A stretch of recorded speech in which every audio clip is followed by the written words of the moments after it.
En el corazón de la Iglesia Católica, en los pasillos de Roma donde la historia y la eternidad conversan. Un silencio expectante ha comenzado a romperse.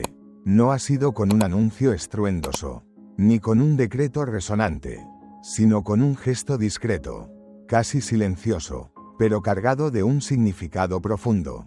El Papa León XIV, en un acto que podría redefinir el rumbo de su pontificado, ha dado un paso que muchos creían imposible. En la intimidad de una audiencia privada, se ha reunido con una de las figuras clave en el debate más doloroso que ha dividido a la Iglesia en los últimos años, el futuro de su liturgia milenaria. Este encuentro, aunque privado, resuena en toda la Iglesia con la fuerza de una tormenta que se acerca, una tormenta que, para muchos, no es de destrucción, sino de purificación. Es la esperanza de que el aire cargado de tensiones finalmente se aclare, y que un nuevo paisaje de unidad y comprensión pueda emerger. Nos encontramos en un momento crucial. ¿Estamos siendo testigos del primer acto de una transformación que lo cambiará todo? Las declaraciones oficiales aún no han llegado. La prudencia vaticana sigue su curso. Pero acompáñenme en este análisis. Porque lo que está sucediendo ahora mismo, en la discreción de los palacios apostólicos y en el corazón de las diócesis lejanas, podría ser el comienzo de una sanación largamente esperada. Desde el principio de este pontificado lo hemos intuido, no por un afán de especulación, sino por una atenta y orante observación de los signos. El destino de la misa tradicional en latín se perfila como el gran desafío pastoral y la prueba de fuego del Papa León XIV. Y ahora, en las últimas horas, han comenzado a surgir señales. Son señales sutiles, no destinadas a los titulares de la prensa, pero firmes y claras para quienes han aprendido a leer el lenguaje de la fe y la esperanza. No hay documentos públicos ni proclamas, solo hechos, y estos hechos, interpretados a la luz de la fe, hablan de un cambio tangible en la atmósfera, porque debemos comprender que esta cuestión va mucho más allá de una simple preferencia litúrgica. No se trata de latín versus lengua vernácula, ni de una estética del pasado contra una del presente. Toca las fibras más profundas del ser católico, la política eclesial, el ejercicio del gobierno y, por encima de todo, el cuidado pastoral de las almas, que es la ley suprema de la Iglesia. El Papa León XIV heredó una situación compleja, una Iglesia herida por una división que a menudo se sentía como una herida abierta en el cuerpo místico de Cristo. Por un lado, una vasta comunidad eclesial que se siente agotada, agobiada por décadas de experimentación litúrgica y enfoques pastorales que, a menudo, han resultado en una pérdida del sentido de lo sagrado. Por otro lado, un segmento creciente y vibrante de fieles, devotos de la liturgia tradicional, que ha soportado años sintiéndose incomprendido, sospechoso y, finalmente, injustamente restringido. Es importante subrayar que ellos no exigen privilegios. Su clamor es un anhelo de justicia, poder rezar y adorar a Dios con el rito que ha santificado a la Iglesia durante siglos. El rito que nutrió la fe de sus antepasados y que hoy atrae a innumerables jóvenes y conversos. En un contexto tan delicado, cada gesto del Santo Padre adquiere un peso simbólico inmenso, y los últimos acontecimientos sugieren algo extraordinario, que la puerta hacia la sanación y la reconciliación. Esa puerta que muchos creían cerrada y sellada por tradiciones custodes, podría no estarlo después de todo. De hecho, hay indicios de que ya está empezando a abrirse, con cuidado, con prudencia, con la lentitud deliberada de quien sabe que está manejando algo sagrado, pero con una sinceridad que devuelve la esperanza. Para quienes habían dado este asunto por zanjado, ha llegado el momento de reconsiderarlo. La historia, claramente, no ha terminado. Desde el inicio de su papado, el Papa León XIV ha mostrado un estilo de gobierno que es a la vez cauteloso y deliberado. Su reciente audiencia privada con el cardenal Arthur Rhodes es el ejemplo más claro de este método. Recibió al mismo cardenal que, bajo el pontificado anterior, fue universalmente visto como el principal arquitecto y ejecutor de las restricciones contra la misa tradicional. A primera vista, podría parecer una reunión administrativa de rutina. Pero en el Vaticano, la casualidad es una rareza. El momento elegido para este encuentro y, sobre todo, el efecto dominó que desencadenó, revelan una intención y una estrategia. Casi inmediatamente después de esta reunión, un obispo en los Estados Unidos, en una diócesis que se había convertido en un símbolo de la aplicación estricta de las restricciones, dio un sorprendente paso atrás.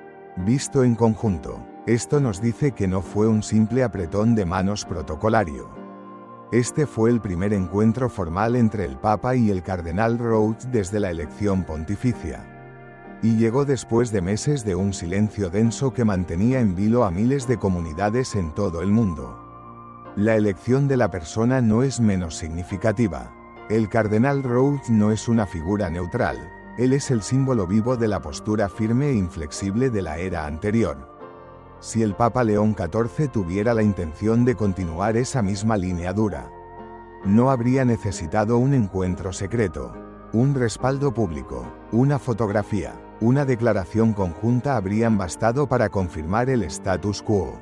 Pero no fue así. En cambio, eligió la discreción de un encuentro privado, y esa discreción fue seguida, casi como un eco, por una acción pública de distensión a miles de kilómetros de distancia. Un obispo en Estados Unidos anunció que las restricciones planeadas se pausarían. No se eliminarían, pero se retrasarían hasta octubre. ¿Coincidencia? Para aquellos que han vivido bajo el peso de cambios litúrgicos abruptos y a menudo dolorosos, esto se siente como un acto deliberado, un mensaje cifrado lleno de significado. Para los católicos que han pasado años apegados a la tradición, leer entre líneas se ha convertido en una segunda naturaleza, un ejercicio de esperanza y discernimiento. Y esta vez, la lectura parece clara: el Cardenal Rhodes no fue convocado simplemente para una visita de cortesía. Lo más probable es que fuera llamado para recibir una nueva dirección. Una señal inequívoca de que el enfoque del Vaticano podría estar cambiando. Y ahora, por primera vez en mucho tiempo, vemos el primer resultado tangible de ese posible cambio. Un resultado visible y medible. Tomemos el caso de la diócesis de Charlotte, en los Estados Unidos. En una decisión que tomó a todos por sorpresa, el obispo Michael Martin anunció una pausa en la implementación de las duras restricciones que se cernían sobre la misa tradicional en latín. No las revocó por completo, pero pospuso su aplicación, y no a una fecha cualquiera, sino específicamente hasta octubre. Esta fecha es de una importancia capital. Es el mismo mes que el Vaticano había mencionado anteriormente como una especie de fecha límite global para el cumplimiento de traditionis custodes. Es muy difícil ignorar esta sincronía. Sugiere que la decisión del obispo Martin, lejos de ser un acto aislado, pudo haber sido coordinada con la propia Roma, o al menos, discretamente respaldada y alentada por ella. Esta noticia fue un auténtico shock pastoral. Hasta hace pocos días, Charlotte se había convertido en una especie de campo de pruebas para las políticas más restrictivas. Se hablaba abiertamente de suspender liturgias, reasignar sacerdotes y trasladar a las florecientes comunidades de la misa en latín a lugares distantes y menos adecuados. El ambiente era de tensión y tristeza, los fieles se preparaban para lo peor. Pero entonces, de repente, la dirección cambió, y no fue un rumor, sino una carta oficial del obispo a su clero. En ella, el obispo Martin reconoció las peticiones de sus párrocos y acordó posponer las nuevas normas. Fue un acto claro, deliberado, que ahora parece ser la punta del iceberg de una reconsideración mucho más amplia que se está llevando a cabo en las más altas esferas de la Iglesia. ¿Por qué el obispo Martin decidió suspender las restricciones? Su explicación oficial es doblemente reveladora. En primer lugar, dijo, con una notable sensibilidad pastoral, que la comunidad católica tradicional necesita más tiempo para procesar y adaptarse. En segundo lugar, y esto es quizás lo más importante, reconoció abiertamente que el propio Vaticano podría revisar pronto sus directrices. Aquí se crea una contradicción que es, en sí misma, Una revelación. Por un lado, el obispo afirma su intención de seguir las normas, por otro, admite que esas mismas normas podrían cambiar pronto. Ante esta incertidumbre, opta por la prudencia y la caridad, suspenderlo todo. Es una decisión sabia, sí, pero es mucho más que eso. Es la señal más clara hasta la fecha de que el documento Traditionis Custodes ya no se considera una ley intocable, grabada en piedra. Lo que una vez pareció una política fija e inamovible, ahora está oficialmente bajo revisión, e incluso antes de que se haga cualquier anuncio formal desde Roma. La mera posibilidad de cambio ya está teniendo un impacto real y positivo en el terreno. Las diócesis están tomando nota. Los obispos están ajustando sus planes. El clima está cambiando. Esto todavía no es un cambio oficial. No se ha emitido un nuevo decreto, pero estamos innegablemente cerca. Muy cerca de un punto de inflexión. La decisión de retrasar las restricciones hasta octubre no es una simple nota administrativa. Es profundamente reveladora. El momento es demasiado preciso para ser una coincidencia. Octubre no es un mes cualquiera. Coincide perfectamente con el periodo durante el cual se espera que Roma publique nuevas orientaciones. Esta sincronización sugiere más que coordinación, sugiere una anticipación compartida, una pausa llena de propósito y de oración. Aunque el Vaticano guarda silencio oficial, el ambiente es todo menos tranquilo. Hay movimientos discretos entre bastidores, reuniones estratégicas, cambios sutiles en el lenguaje, señales que los obispos y los fieles apegados a la tradición están interpretando con esperanza. Una de las más llamativas es el lenguaje del propio obispo Martín. Al mencionar explícitamente en una comunicación oficial la posibilidad de futuras instrucciones de Roma, hace algo muy significativo. No está especulando en privado, está preparando públicamente a su diócesis para la probabilidad de que la postura del Vaticano evolucione. Y lo hace por escrito, dándole un peso formal. Lo que vemos aquí ya no son solo rumores de pasillo o murmullos esperanzados en círculos tradicionales. La conversación está saliendo a la luz pública. La curia romana está reexaminando todo el expediente. Para muchos que durante años se han sentido huérfanos y marginados por la política eclesial, este simple avance parece casi milagroso. Piénsenlo, durante años, la idea de modificar o suavizar las restricciones parecía impensable, casi una desobediencia. Se esperaba una implementación rápida y sin cuestionamientos. El diálogo parecía completamente cerrado. Pero ahora, el clima ha cambiado radicalmente. Una puerta que parecía herméticamente cerrada comienza a abrirse, aunque sea levemente. Ya no hay un tabú en discutir la revisión, de hecho. Ahora existe una expectativa pública de que se produzcan cambios. Y este cambio de tono es increíblemente significativo. Refleja una iglesia que podría estar redescubriendo un enfoque pastoral más equilibrado y verdaderamente católico, una iglesia que escucha, que reevalúa, y que reconoce las necesidades espirituales de todos sus miembros. En esta nueva atmósfera de movimiento silencioso y optimismo cauteloso, la esperanza no solo sobrevive, sino que comienza a crecer y a florecer. Podríamos estar en el umbral de algo nuevo, quizás un nuevo documento de Roma, una aclaración, un ajuste, o incluso un retorno parcial a la visión pacificadora de Summorum Pontificum. Aún es demasiado pronto para afirmarlo, pero las piezas del tablero están cambiando de posición. El estilo sereno y deliberado del Papa León XIV revela un método claro en su forma de gobernar. Su método es el de un padre sabio, escuchar con suma atención, tomarse el tiempo necesario para reflexionar y orar, y finalmente, actuar con discernimiento y caridad. No ha sentido la necesidad de reaccionar impulsivamente a las presiones. Al contrario, ha seguido un sendero de profunda reflexión, analizando las reacciones de los fieles, la prudencia de los obispos y la mejor manera de mantener la cohesión sin imponer una uniformidad asfixiante. Este enfoque, a la vez estratégico y pastoral, es fundamental. Muestra a un líder que valora tanto la riqueza de la tradición como la armonía de la comunidad. Y si en algún momento llega un cambio, Si se emite una corrección formal, nadie podrá argumentar que surgió de la nada. Las señales se han ido acumulando. La necesidad de equilibrio se ha hecho evidente. Y el Papa León XIV bien podría estar posicionándose como el pontífice que, interpretando sabiamente los signos de los tiempos, ayuda a la Iglesia a encontrar un camino que honre su legado y, al mismo tiempo, promueva la sanación. No se trata de deshacer la historia, sino de restaurarla. No se trata de tomar partido, sino de construir puentes. Se trata de garantizar que lo sagrado siga siendo accesible y respetado, no solo en la letra fría de la ley, sino en el espíritu cálido del amor y la comprensión. Y las señales que estamos recibiendo son, en este sentido, sumamente alentadoras. Después de un largo invierno de tensiones, finalmente empezamos a ver los primeros brotes de un diálogo constructivo y un posible equilibrio. Está emergiendo un reconocimiento cada vez más amplio.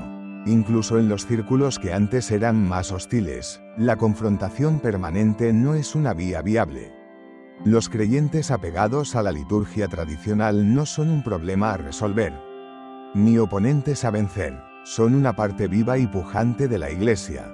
Son familias, grupos de jóvenes llenos de fervor, comunidades religiosas y conversos atraídos por la profunda reverencia, el silencio sagrado y la belleza trascendente que la forma tradicional de la misa ofrece. Excluirlos no es solo una injusticia pastoral, es una herida autoinfligida en el cuerpo de la Iglesia, una oportunidad de evangelización desperdiciada. Si el Papa León XIV ha de ser recordado como un Papa de la unidad, como tantos fieles esperan y rezan, la verdadera prueba no residirá en la cantidad de regulaciones que emita. Residirá en su capacidad para inspirar un auténtico sentido de fraternidad. La unidad se medirá por su habilidad para unir las diversas partes de la Iglesia. No por la fuerza, sino por el entendimiento mutuo, no suprimiendo una voz en favor de otra, sino creando un espacio donde todas las voces puedan armonizarse en fidelidad al único Evangelio. La verdadera armonía no nacerá de la imposición, sino del respeto. Permitir que la tradición y la renovación convivan y se enriquezcan mutuamente es el camino. Y quizás, solo quizás, estamos viendo los primeros pasos en esa dirección. El camino que nos aguarda, sin embargo, es delicado y lleno de desafíos.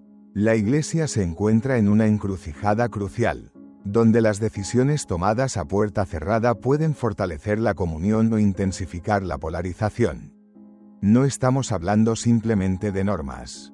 Estamos hablando de una confianza que ha sido gravemente herida, de anhelos espirituales que han sido postergados y de una herencia de fe que muchos sienten que ha sido trágicamente mal interpretada.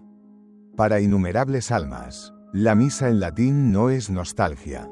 Es una experiencia vital de conexión con lo divino, una manifestación palpable de la continuidad de la fe, y a medida que más y más jóvenes la descubren, no como una pieza de museo, sino como una fuente viva de verdad y reverencia. La pregunta para la Iglesia ya no puede ser cómo restringirla, sino cómo acogerla mejor. El Papa León XIV, con su liderazgo paciente, está demostrando un modelo de discernimiento, no de confrontación. El camino no será fácil. Cualquier revisión de las políticas actuales encontrará críticas. Pero el verdadero liderazgo no consiste en complacer a todos, sino en servir a la verdad con humildad, valentía y una visión clara del bien común de la Iglesia. En los próximos meses, el mundo católico observará y rezará. Cada palabra, cada gesto, resonará desde el Vaticano hasta la parroquia más remota. Y aquí, no podemos olvidar a los protagonistas silenciosos de esta historia, los innumerables católicos laicos que, a lo largo de estos años difíciles, se han mantenido fieles en medio de la incertidumbre, la sospecha y la incomprensión. Su silenciosa perseverancia, sus rosarios, sus cartas respetuosas, su asistencia inquebrantable a misa, incluso en horarios inconvenientes o en lugares lejanos, no son solo actos de devoción, son actos de amor, amor a Cristo, amor a su Iglesia, y amor a una tradición que sigue dando frutos de santidad. Su testimonio, a menudo ignorado, Está empezando a dar forma a la conversación. Su paciencia no ha sido en vano. Si el Papa León XIV es capaz de reconocer este momento como una invitación de la providencia para restaurar la armonía, no mediante compromisos políticos, sino mediante la integridad de la fe, entonces podríamos estar ante el comienzo de algo verdaderamente hermoso. Una iglesia que no teme a su propia tradición, sino que la atesora. Una iglesia que no suprime la reverencia, sino que la celebra como un camino hacia Dios. Una iglesia que no divide a sus hijos, sino que los acoge a todos en el único y sagrado cuerpo de Cristo. Esta historia sigue escribiéndose, y mientras lo hace, cada uno de nosotros tiene un papel: orar, mantenernos informados con caridad y, sobre todo, permanecer firmemente arraigados en la esperanza. Porque la verdadera renovación no viene de los decretos, sino de la fidelidad personal a Cristo. Estemos listos, no solo para un cambio de política, sino para una renovación de nuestros corazones, dispuestos a caminar juntos como hermanos. Que este tiempo de espera nos despierte, que nos purifique, que nos lleve con urgencia al confesionario y luego al altar, no con un espíritu de triunfo, sino con gratitud y asombro. No estamos llamados a ser tibios, estamos llamados a ser santos. Y el camino a la santidad comienza con la humildad, el arrepentimiento y la reverencia. Que al recibir la Sagrada Eucaristía, lo hagamos siempre en estado de gracia, con corazones limpios y un amor ardiente. Entonces, la comunión no será para nuestro juicio, sino para nuestra salvación. No será condenación, sino comunión íntima con el Dios vivo. Gracias por acompañarme en este viaje de reflexión. Que la paz del Señor, que sobrepasa todo entendimiento, custodie siempre sus corazones y sus mentes en Cristo Jesús, nuestro Señor.